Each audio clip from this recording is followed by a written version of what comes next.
एक आदमी ने एक बहुत ही खूबसूरत लड़की से शादी की। शादी के बाद दोनों की ज़िंदगी बहुत प्यार से गुजर रही थी। वह उसे बहुत चाहता था और उसकी खूबसूरती की हमेशा तारीफ़ किया करता था। लेकिन कुछ महीनों के बाद लड़की चर्म रोग से ग्रसित हो गई और धीरे धीरे उसकी खूबसूरती जाने लगी।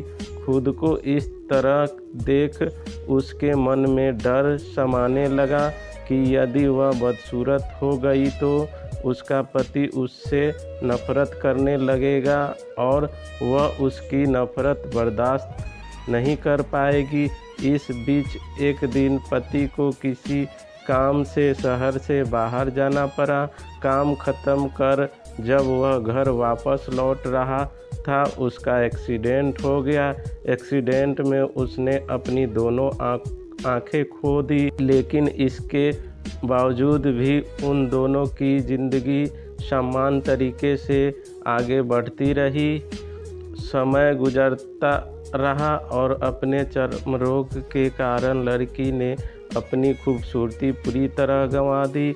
वह बदसूरत हो गई, लेकिन अंधे पति को इस बारे में कुछ भी पता नहीं था। इसीलिए इसका उन खुशहाल विवाहित जीवन पर कोई प्रभाव नहीं पड़ा।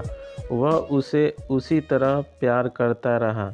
एक दिन उस लड़की की मौत हो गई। पति अब अकेला हो गया था। वह बहुत दुखी था।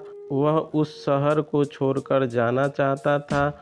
उसने अंतिम संस्कार की सारी क्रियाविधि पूर्ण की और शहर छोड़कर जाने लगा।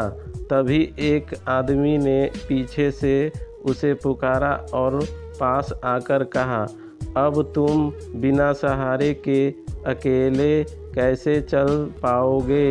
इतने साल तो तुम्हारी पत्नी तुम्हारी मदद किया करती थी।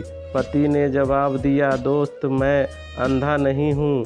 मैं बस अंधा होने का नाटक कर रहा था, क्योंकि यदि मेरी पत्नी को पता चल जाता कि मैं उसकी बदसूरती देख सकता हूँ तो यह उसे उसके रोग से ज़्यादा दर्द देता।